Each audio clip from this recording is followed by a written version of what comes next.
Hi, good afternoon, everyone. So I'm Salsubil Rica III, the first member of Group 7 who will be tasked to discuss about one important chapter in Philippine history, which is the monastic supremacy that is written by Marcelo H. Del Pilar. So in this chapter is very important because it will highlight the La Soberania Monacalen Filipinas, or the monastic sovereignty of the Philippines, that will help us analyze the political, the religious, and economic aspects of Freilocracia in the Philippines during the 19th century.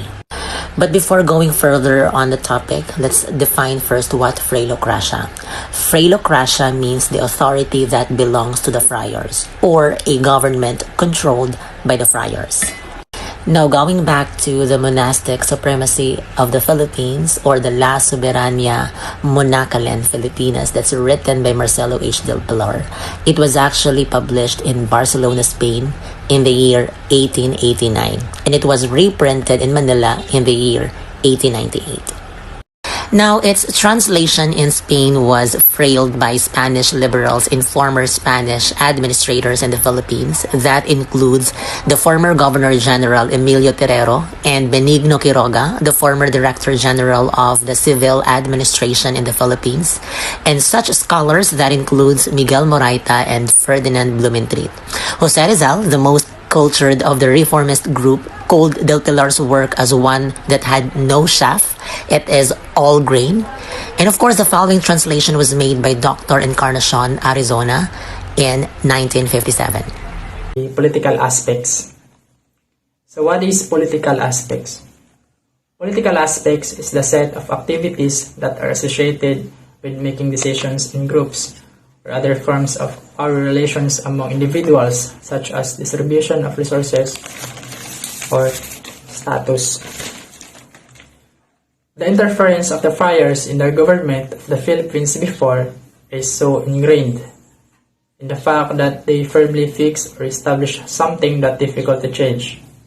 Without difficulty, the friars control the status quo, which is the current political or social conditions of the country, in defiance of the nation and the institutions. This mission gives the current great power in each locality, and this power, as it does not lose its monastic character, is at the command of the regular prelates under whose guidance the parish priests think, preach, confess, and act with marvelous uniformity. Perhaps the guarantee of the moderating power of the parish priest may be solved to the society to balance and harmonize the interests of the people and the institutions. But the fact is that the convents are opposed to this equilibrium and harmony. The hatred and distrust between both elements constitute the life of the convents. To threaten the government with the rebelliousness of the country and threaten the country with the despotism or absolute power of the government, that is the system that the friars have to skillfully evolve to be able to rule at the expense of everyone. Friars offer the government to suppress or to put an end on the country's rebellions. Sa dali nga pagkastorya, the government gives them all its autocratic support, going to the extreme if the friars demand, while they portray the rule as the personification of tyranny and despotism. They offer the people to soften, to become less hard, that tyranny and the people will place its wealth in their hands so that they may defend them against official rapacity or the very greedy or selfish behavior. The basis of monastic wealth is the lack of union between the people and the government, and it is necessary to foster it by turning the resentment of the first and the despotism of the second to achieve this. They count on the on the diversity of languages among the rulers and the ruled.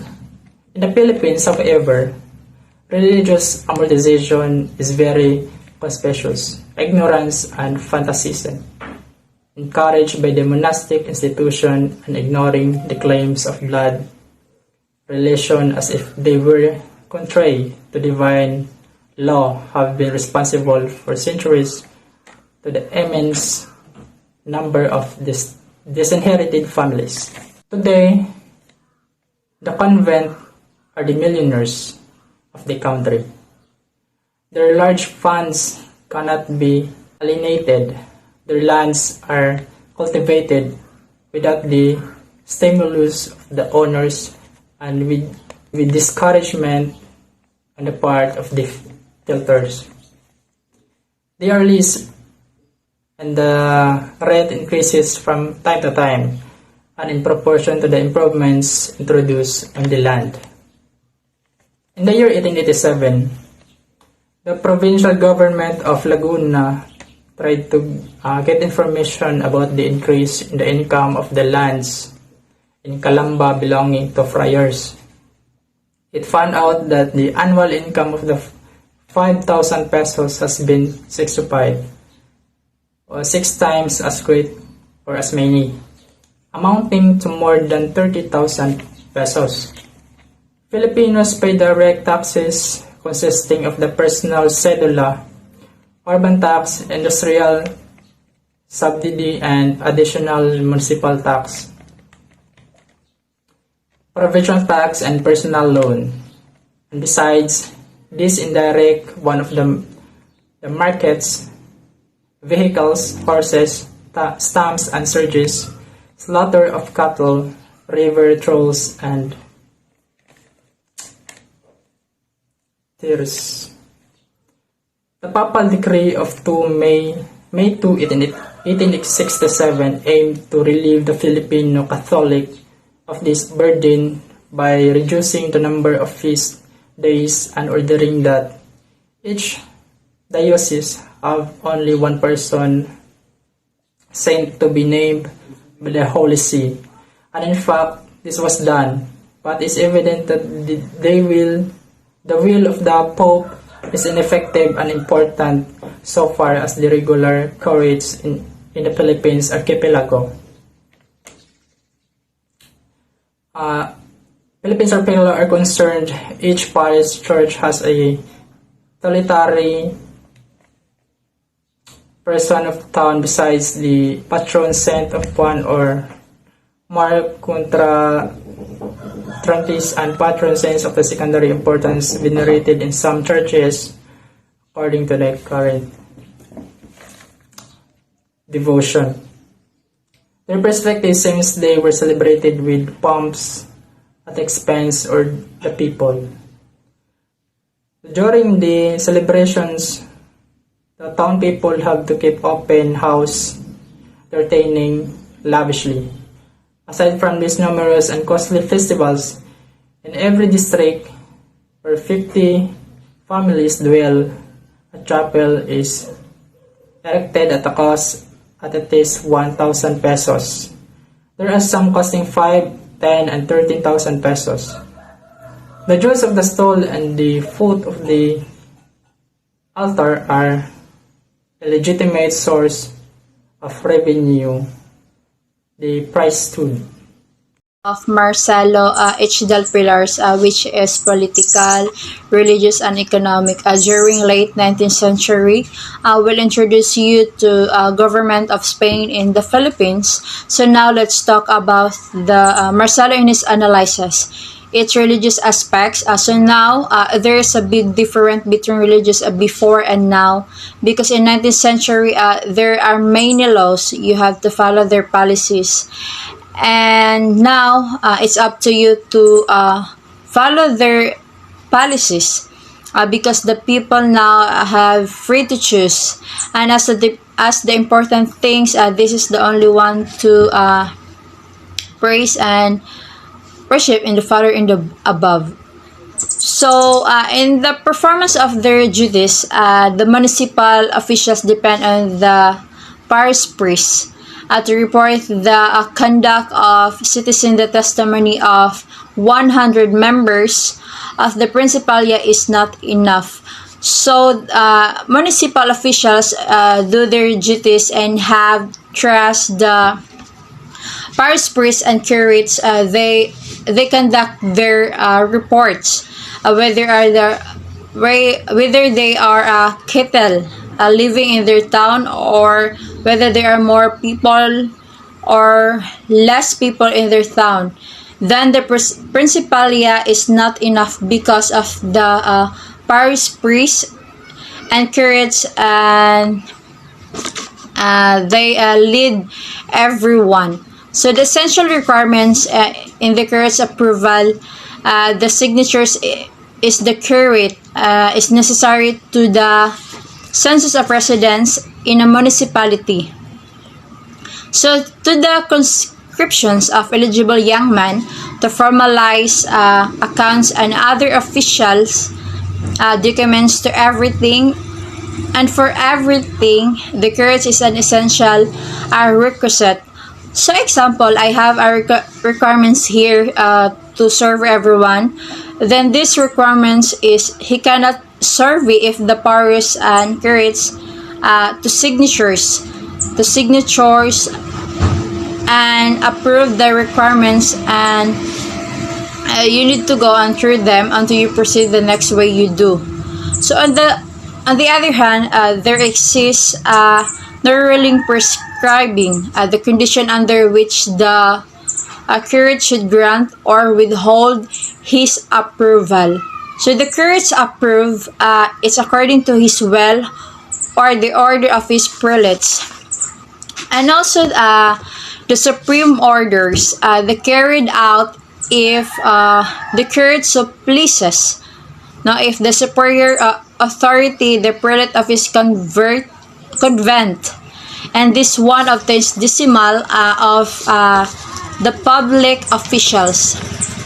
So the supreme they have strong arguments that have been raised or ordered, so he is the one above the authority, the bishop of his convent, so he can get the removal of the public officials while will the national integrity be affected.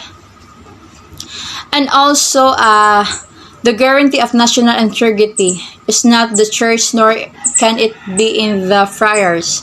It is in the same popular aspiration of using and identifying the interests of the Philippines with those of the country, and that gave her political life. Political life is a great political and social change affecting educations, poverty, and public health. And also the considerate the fraternity between Spain and the Philippines is the best defense of the national integrity. It is the Spain's ideal. It is dream of the Philippines. The Spain and Philippines I have fraternity is the best defense of the national integrity because focuses on all the sections of the society. There be making them financially independent is cruisance. And also Spain ideal or dream of the Philippines, and the government Philippines is considered as for us. And also we don't believe it prudent to leave the national integrity in the hands of the friars. That's the religious aspect. Thank you. So its economic aspect, the laws that regulate the foundation and development of convents in the Philippines are undoubtedly based on the belief that monastic life is unproductive. So numerous are the regulations pertaining to the supplying their need for wine, oil, and other things of the kind.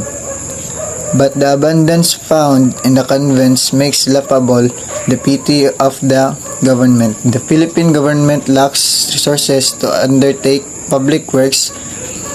On the other hand, the monastic orders build grand and costly convents in Manila, and in each parish of 3,000 souls, they erect a spacious palace in the residence of the regular curate.